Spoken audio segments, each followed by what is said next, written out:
Oh please, he's not husband material, just good temporary fun until something better comes along. Those words hit me like a sledgehammer to the chest, spoken so casually by my girlfriend of 8 months that you'd think she was commenting on the weather. I'm Derek, 29 years old, a solar panel installation supervisor in Austin, and I thought I was building something real with Tessa, a freelance event coordinator who seemed to appreciate my steady work ethic and reliable nature. We'd been invited to her colleague's housewarming party in one of those trendy East Austin neighborhoods, and I'd actually been looking forward to meeting more of her professional circle since she'd been somewhat selective about which friends she introduced me to. The party was typical Austin hipster fare, craft cocktails, artisanal cheese boards, and conversations about sustainable living that made me feel right at home given my line of work. I was standing in a circle with Tessa and about 6 of her friends, nursing a locally brewed IPA and listening to someone debate the merits of different kombucha brands when the conversation shifted toward relationships.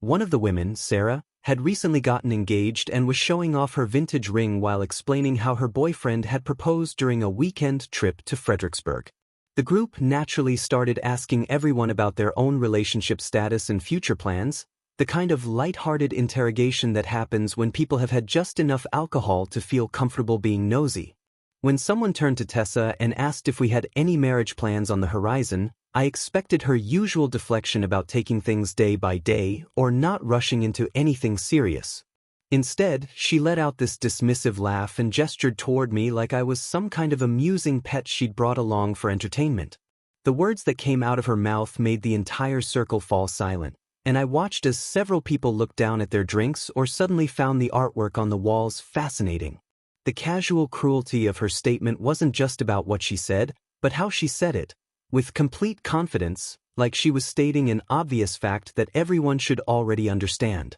I stood there for what felt like an eternity but was probably only 30 seconds, processing the realization that I'd been living in a completely different relationship than she had. While I'd been falling for someone I thought might be my future wife, she'd been keeping me around as a convenient placeholder until someone more suitable wandered into her life. All those moments I'd interpreted as her being cautious or taking things slow suddenly made perfect sense. The way she'd never quite commit to weekend plans until the last minute, her habit of checking her phone constantly when we were together, the vague answers whenever I brought up anything related to our future together. The silence in the group was becoming unbearable, with everyone clearly waiting to see how I'd respond to being publicly humiliated by my own girlfriend. Tessa seemed completely oblivious to the awkwardness she'd created, already moving on to ask Sarah about her wedding venue options like she hadn't just casually destroyed an 8-month relationship in front of a room full of witnesses. I could have made a scene, demanded an explanation, or tried to salvage my dignity through some kind of witty comeback, but something inside me just went completely calm and clear. I quietly set down my beer on the nearest coffee table, walked over to the coat closet without saying a word to anyone, grabbed my jacket, and headed straight for the front door. As I walked to my truck in the driveway, I half expected Tessa to follow me out, maybe try to explain that she was just joking or had been misunderstood, but I could still hear her voice inside talking about floral arrangements and color schemes like nothing had happened. The drive home through Austin's Saturday night traffic gave me plenty of time to think about all the signs I'd ignored, how she'd never seemed entirely comfortable when I'd suggest meeting each other's families, the way she'd describe our relationship to others as seeing someone rather than having a boyfriend, and her tendency to keep most of our dates fairly casual rather than doing anything that felt too couple-like or permanent. By the time I pulled into my apartment complex, my phone was already buzzing with missed calls and texts, but they were all from people at the party asking if I was okay, not from Tessa herself. It wasn't until 20 minutes after I'd left that she apparently noticed I wasn't there anymore and started looking around for someone to give her a ride home. That detail, which I learned later from Sarah, somehow felt like the perfect summary of how little attention Tessa had been paying to my actual presence in her life. I was useful when she needed something: transportation, a dinner companion, someone to split the cost of weekend activities, but completely forgettable the moment her focus shifted to something more interesting. I sat in my truck in the parking lot for a while, watching other couples come and go from their Saturday night dates, and realized I felt more relieved than angry. The humiliation was real and painful, but underneath it was this strange sense of clarity, like finally understanding why certain things had never felt quite right between us. All those times I'd felt like I was trying too hard to impress her, like I was auditioning for a role rather than just being myself in a relationship, suddenly made perfect sense. She'd been keeping me at arm's length because she'd never seen me as anything more than a temporary arrangement, and my gut instincts had been picking up on that reality even when my conscious mind was making excuses for her behavior. The worst part wasn't even the public humiliation, it was the casual way she'd said it, like dismissing my potential as a life partner was so obvious it didn't require any tact or consideration. I'd spent 8 months believing we were building something together, making plans that included her, turning down opportunities to date other people because I thought we were heading somewhere serious. Meanwhile, she'd been treating our entire relationship like a placeholder, keeping me around for convenience while actively looking for someone she deemed more worthy of her commitment. I spent the weekend at my friend Mike's place, a fellow installer who'd been through his own share of relationship drama and had developed a philosophy about recognizing when someone doesn't value what you bring to the table. Mike listened to the whole story while we worked on upgrading his home's electrical panel, and his reaction was exactly what I needed. No dramatic outrage or attempts to convince me I was overreacting, just a steady nod and a simple observation that anyone who talks about their boyfriend like he's disposable probably isn't relationship material anyway. Over beer and leftover pizza, we dissected all the warning signs I'd been ignoring for months, starting with how Tessa had been reluctant to introduce me to certain friends, particularly the ones she described as having high standards or sophisticated tastes, as if I wouldn't measure up to their expectations. The more I thought about it, the clearer the pattern became, her vague answers whenever I'd bring up anything related to our future together, whether it was planning a vacation more than a few weeks out or talking about moving in together after my lease expired. I'd always attributed her non-committal responses to her being spontaneous and independent, but now I could see she'd been keeping her options deliberately open, treating our relationship like a month-to-month rental rather than something worth investing in long-term. The final piece that really drove it home was when Mike pointed out that I'd caught her checking dating apps multiple times, and she'd always claimed she was just helping her single friends swipe through profiles, which seemed ridiculously convenient in hindsight. On Monday morning, I packed up all her belongings that had gradually accumulated in my apartment: clothes, toiletries, that expensive diffuser she'd insisted would improve the air quality, and about 15 different hair products that cost more than my monthly grocery budget. I loaded everything into neat boxes, drove over to her apartment complex while she was at work, and left them outside her door with a simple note explaining that I deserved to be with someone who saw my value rather than treating me like a temporary convenience. The whole process took less than an hour, and I felt this incredible lightness afterward, like I'd finally stopped carrying weight I didn't even realize had been dragging me down. I blocked her on all social media platforms, deleted her contact information, and made the conscious decision to treat this as a clean break rather than leaving any doors open for future drama or manipulation attempts. That same week, I had to attend a renewable energy conference downtown for work, one of those industry events where contractors, engineers, and environmental consultants all gather to discuss new technologies and regulations affecting our field. I was browsing the vendor booths during a coffee break when I struck up a conversation with Jenna, a 31-year-old environmental compliance officer who was explaining the latest EPA guidelines for solar installations to a group of interested contractors. What caught my attention initially was how knowledgeable she was about the technical aspects of my work, but what really impressed me was how she spoke to everyone with the same level of respect and genuine interest, whether they were company executives or entry-level technicians like some of the guys from my crew.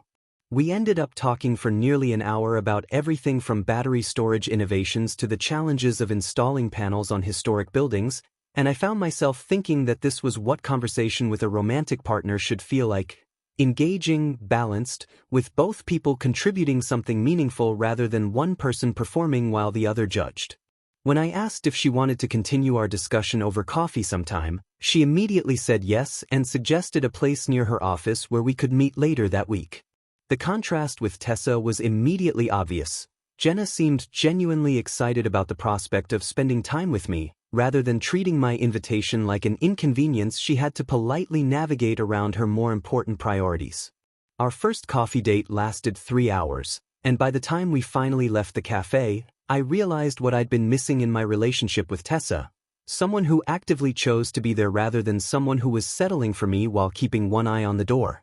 Jenna asked thoughtful questions about my work, shared stories about her own career challenges, and when she laughed at my jokes, it felt genuine rather than performative. The whole experience reminded me what it felt like to be genuinely appreciated for who I was rather than constantly trying to prove I deserved someone's attention and affection.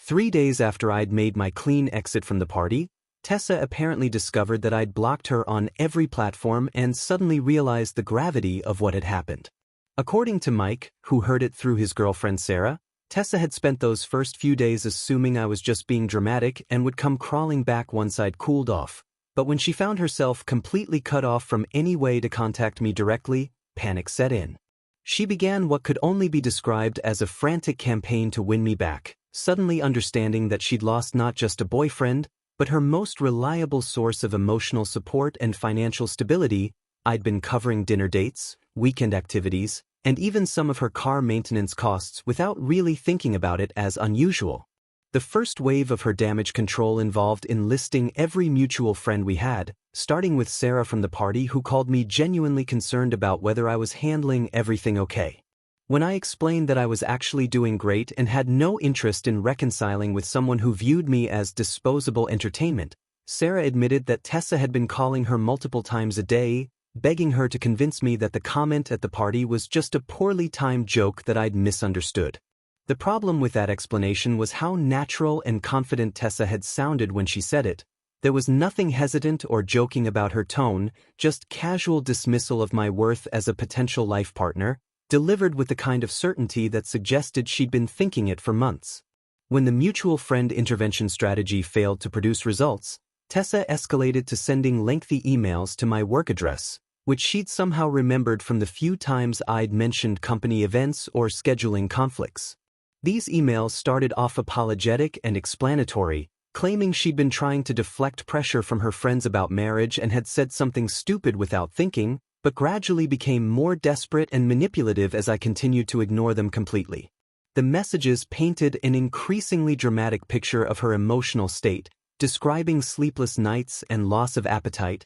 begging me to at least give her a chance to explain herself in person so we could work through this misunderstanding like mature adults. The breaking point in her email campaign came when she started showing up at my favorite coffee shop during my usual morning routine, apparently having remembered that I always stopped there before work on Tuesdays and Thursdays. The first time she approached my table with red eyes and a carefully rehearsed speech about how sorry she was, I listened politely for about 30 seconds before standing up, throwing away my half-finished coffee, and walking out without saying a word. The second time, she tried a different approach, sitting at a nearby table and staring at me with wounded puppy dog eyes until I finished my drink and left, but I could tell from her body language that she was working up the courage to make another scene. When neither tears nor public ambush tactics moved me to engage with her drama, Tessa shifted to a more passive-aggressive strategy, posting cryptic messages on social media about misunderstandings ruining good relationships and men who couldn't handle women having a sense of humor. These posts were clearly designed to paint me as overly sensitive and unreasonable, suggesting that I'd thrown away something wonderful over a harmless comment that any secure person would have laughed off. The irony wasn't lost on me that someone who'd spent 8 months treating me like a temporary placeholder was now trying to convince our entire social circle that I was the problem for refusing to accept being publicly humiliated. Her desperation reached new heights when she learned through the social media grapevine that I was already dating someone new, which apparently shattered her assumption that I'd been sitting around pining for her while she figured out how to manipulate me back into the relationship. The posts became more frequent and more pointed, with thinly veiled references to rebound relationships and people who moved on too quickly to process their emotions properly. She started liking and commenting on photos from mutual friends' events that I'd attended, clearly fishing for information about my activities and emotional state, trying to gather intelligence about whether my new relationship was serious or just a distraction from my heartbreak over losing her. The most pathetic part of her social media surveillance campaign was when she created what I suspected were fake accounts to monitor my activities more closely, since I'd blocked her main profiles on everything. Mike confirmed my suspicions when he noticed that several new profiles with generic names and no mutual friends had started following him and other people in our circle, always showing up in the comments whenever someone posted photos from events I'd attended. The level of obsessive behavior was honestly disturbing, especially coming from someone who'd spent months treating me like I barely registered on her priority list, but it also confirmed that I'd made exactly the right decision in walking away when I did. What really drove home how toxic our dynamic had been was comparing Tessa's desperate attempts to maintain control over my emotional state with Jenna's straightforward approach to building something genuine between us. While Tessa was crafting elaborate schemes to monitor my social life and manipulate our mutual friends into pressuring me to take her back, Jenna was simply being present and authentic, showing up as herself and letting our connection develop naturally without any games or hidden agendas.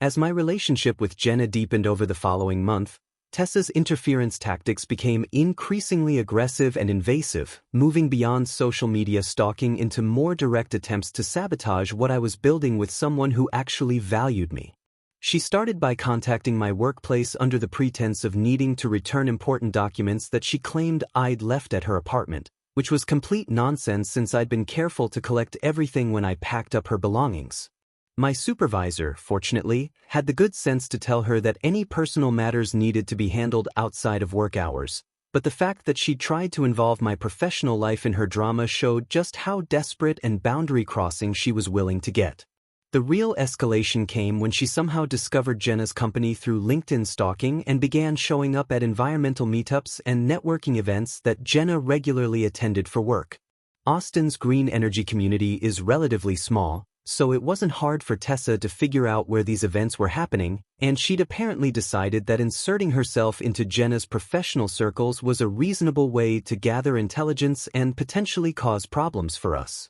She would position herself strategically at these gatherings, always managing to be within earshot when Jenna was having conversations, and would make pointed comments about rebound relationships and people who moved on too quickly after serious breakups.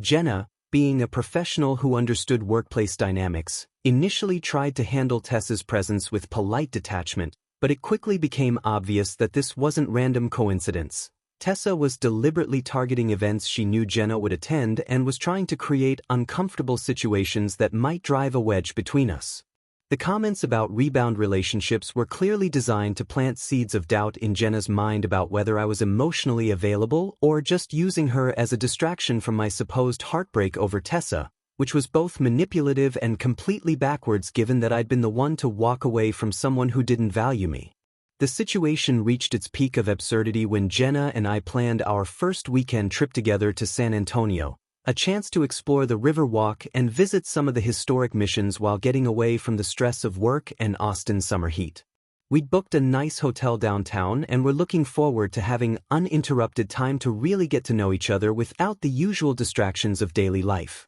Somehow, through methods I still can't entirely figure out, Tessa discovered not only that we were going out of town but exactly which hotel we'd chosen, and she showed up in the lobby on Saturday afternoon claiming she was there for a client event. The coincidence was so obviously fabricated that even the hotel staff seemed skeptical when Tessa approached the front desk asking about conference room availability for a last-minute business meeting, but her real agenda became clear when she spotted us coming back from lunch and immediately launched into her prepared speech about wanting to clear the air like mature adults. She positioned herself between us and the elevators, effectively trapping us in a public space where she could control the narrative and force some kind of confrontation that she apparently believed would work in her favor, either by making Jenna uncomfortable enough to distance herself from me or by giving her an opportunity to demonstrate how much more history and connection she had with me. I immediately called hotel security while Jenna witnessed firsthand just how unstable and possessive my ex-girlfriend had become,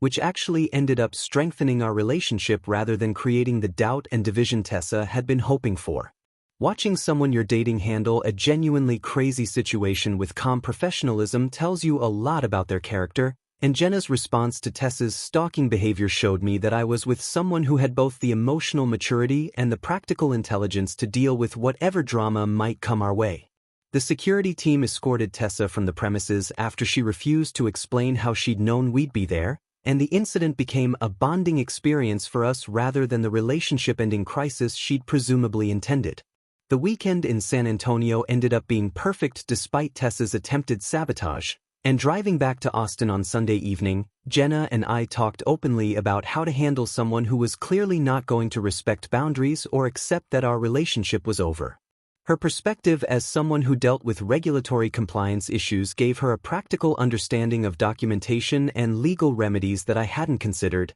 and she suggested we start keeping records of all contact attempts and harassment incidents in case we needed to pursue more formal intervention methods. Following Jenna's advice, I spent the next few weeks meticulously documenting every instance of Tessa's harassment, taking screenshots of her social media posts that referenced our situation, saving the emails she'd sent to my work address, and getting witness statements from friends who'd been contacted as part of her manipulation campaign. The hotel security team in San Antonio provided a written report of the incident, and several people from the environmental meetups Jenna attended confirmed that Tessa had been showing up specifically to make uncomfortable comments about rebound relationships whenever I was mentioned in conversation. Building this comprehensive record felt empowering rather than petty. I was finally taking concrete action to protect myself and Jenna from someone who refused to accept that her behavior was completely inappropriate. With Jenna's full support and legal advice from her company's attorney, who specialized in harassment cases and restraining orders, I filed the necessary paperwork at the Travis County Courthouse on a Tuesday morning that felt like taking back control of my life.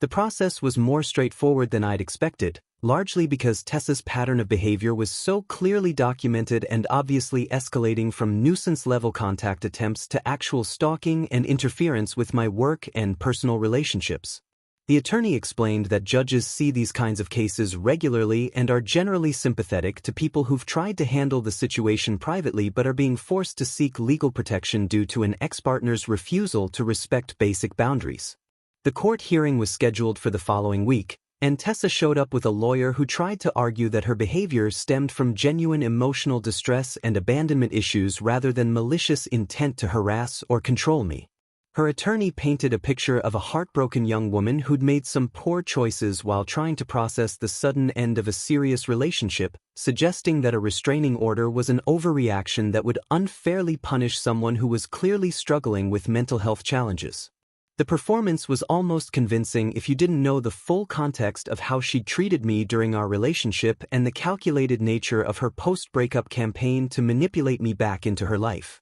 Fortunately, the judge was experienced enough to see through the emotional distress defense and focused on the actual pattern of behavior rather than Tessa's tearful explanations about feeling abandoned and confused. The documentation I'd compiled told a clear story of escalation from social media manipulation to workplace interference to actual stalking, and the hotel incident in San Antonio was particularly damaging to her case since there was no plausible innocent explanation for how she discovered our travel plans and location. The judge granted the restraining order without much deliberation, establishing clear boundaries about contact attempts and requiring Tessa to stay away from my workplace, residence, and any events where I was likely to be present. What I didn't expect was how quickly Tessa would violate the restraining order, apparently believing she could find ways around the legal restrictions through proxy harassment. Within 3 days, she had friends deliver apology gifts to my apartment. Flowers, letters, and expensive whiskey supposedly demonstrating how sorry she was.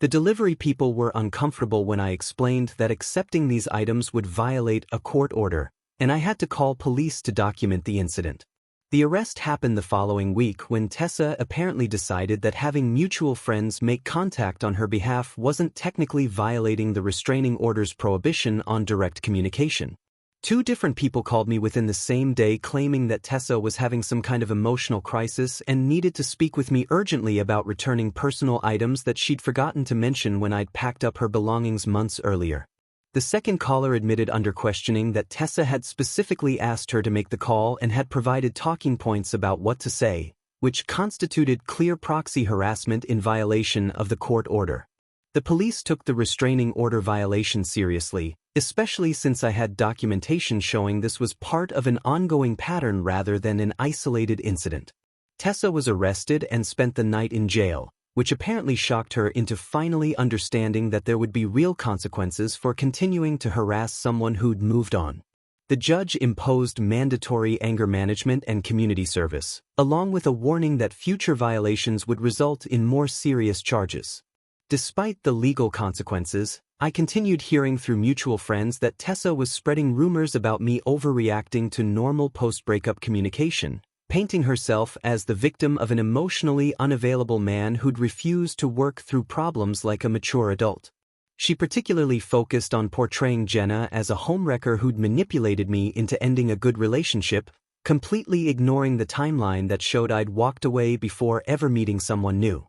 With the restraining order in place and Tessa finally facing real consequences for her harassment campaign, I was able to focus entirely on building something genuine with Jenna, who continued to prove herself as everything Tessa had never been: supportive, communicative, and genuinely excited about creating a future together rather than just enjoying temporary benefits. The contrast became even more obvious as our relationship deepened over the following months, with Jenna actively participating in discussions about our goals and dreams instead of treating serious conversations like inconvenient pressure she needed to deflect or avoid. We decided to move in together after 6 months of dating, a decision that felt natural and exciting rather than like a compromise or settlement arrangement, and found a duplex in South Austin that had enough yard space for the rescue cat we adopted from the local shelter. Solar was a 3-year-old orange tabby who'd been returned twice by previous adopters for being too independent, which made him perfect for 2 busy professionals who appreciated a pet with his own personality rather than constant neediness. The whole process of choosing our living space and pet together felt like genuine partnership, with both of us contributing ideas and making decisions based on what would work best for our shared life. Our first major project as a couple was planning a sustainable home renovation that combined my installation expertise with Jenna's environmental compliance knowledge, turning our new place into a showcase of renewable energy technology and water conservation systems. Working together on something that utilized both of our professional skills while improving our living space gave us a chance to see how well we functioned as a team, and I was impressed by how seamlessly we divided responsibilities and supported each other through the inevitable frustrations of dealing with contractors and city permits. During this period, I occasionally received updates about Tessa through our mutual friend network, mostly from people who seemed to think I'd want to know how she was handling the aftermath of our breakup and the legal consequences of her harassment campaign. According to these reports, she'd cycled through several short-term relationships over the past year,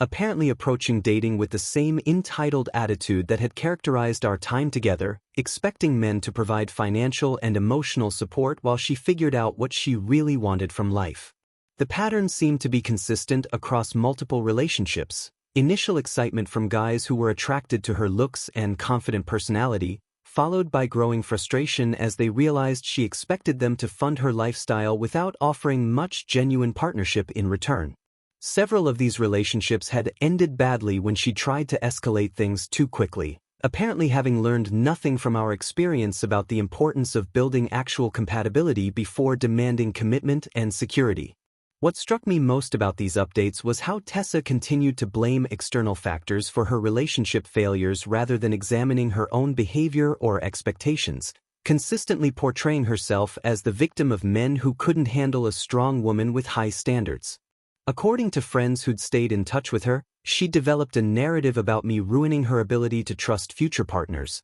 claiming that my sudden departure had left her with abandonment issues that made it difficult for her to feel secure in new relationships. The irony of someone who'd spent months treating me like temporary entertainment complaining about trust issues wasn't lost on me, but it also confirmed that walking away when I did had been absolutely the right decision. People who refuse to take responsibility for their own behavior in relationships rarely change without significant intervention or consequences, and Tessa's continued victim mentality suggested that she still hadn't learned the fundamental lesson about treating partners with respect and appreciation rather than taking them for granted. Meanwhile, Jenna and I were building exactly the kind of stable, supportive partnership that I'd thought I was working toward with Tessa, complete with open communication about our individual needs and shared goals for the future. The difference between someone who actively chooses to be with you versus someone who settles for you while keeping their options open became more apparent every day, especially during stressful situations where Jenna consistently showed up as a genuine partner rather than someone looking for an exit strategy. 2 years later, I proposed to Jenna during a sunrise installation of solar panels at our newly purchased home, a moment that perfectly symbolized our shared commitment to building something lasting and meaningful together rather than just enjoying temporary convenience. The house was a 1960s ranch-style place in East Austin that we'd bought specifically because it had southern exposure and a roof structure perfect for a comprehensive solar array, and watching the sun come up while we worked together to install our own renewable energy system felt like the ideal way to start this next chapter of our lives. The proposal itself was simple but thoughtful. I'd hidden the ring in my tool belt and presented it to her while we were taking a break between mounting the final panels, explaining that I wanted to spend the rest of my life building sustainable solutions with someone who shared my values and vision for the future. Jenna's reaction was everything I could have hoped for, a mixture of surprise and joy that felt completely genuine rather than performed for social media or calculated for maximum dramatic impact. And she said yes while we were both covered in roof dust and wearing safety harnesses 40 feet above the ground. Planning our wedding became another opportunity to see how well we functioned as partners when dealing with complex logistics and family dynamics, and I was continually impressed by Jenna's ability to balance her own preferences with practical considerations and other people's needs without losing sight of what actually mattered to us. We decided on a small ceremony at the Austin Nature Center, focusing on celebrating our commitment with the people who'd supported us rather than creating an expensive spectacle designed to impress acquaintances or generate social media content. The guest list included friends who'd witnessed both the humiliating party incident that had ended my relationship with Tessa and my subsequent transformation into a confident man who understood his own worth, and several people commented during the reception about how much happier and more relaxed I appeared compared to how I'd seemed during those final months with someone who'd never truly valued what I brought to the relationship.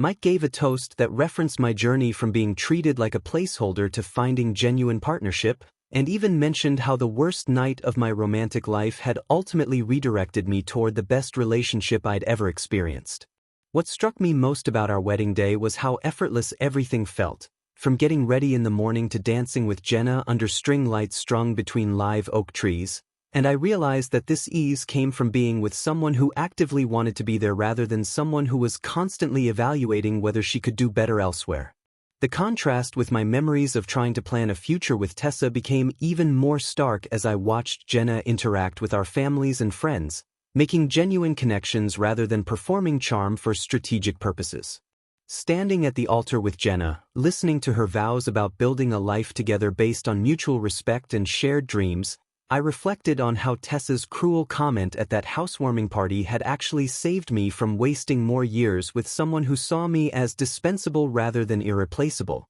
The humiliation of being publicly dismissed as temporary entertainment had forced me to confront the reality of what our relationship had become and given me the clarity to walk away from someone who fundamentally didn't appreciate my value as a partner. During our first dance, Jenna mentioned how grateful she was that we'd found each other when we did, and I realized that being rejected by the wrong person had been necessary preparation for recognizing and appreciating the right person when she appeared in my life. The pain of having someone treat me like a convenient placeholder had taught me to value partnerships based on genuine connection rather than settling for relationships where one person was always keeping their options open for something better to come along. Our honeymoon was a week-long road trip through renewable energy installations across the Southwest, visiting wind farms in West Texas and solar arrays in New Mexico while staying in small towns and enjoying the kind of simple adventures that neither of us needed to document for external validation. The whole experience felt like a perfect representation of who we were as a couple,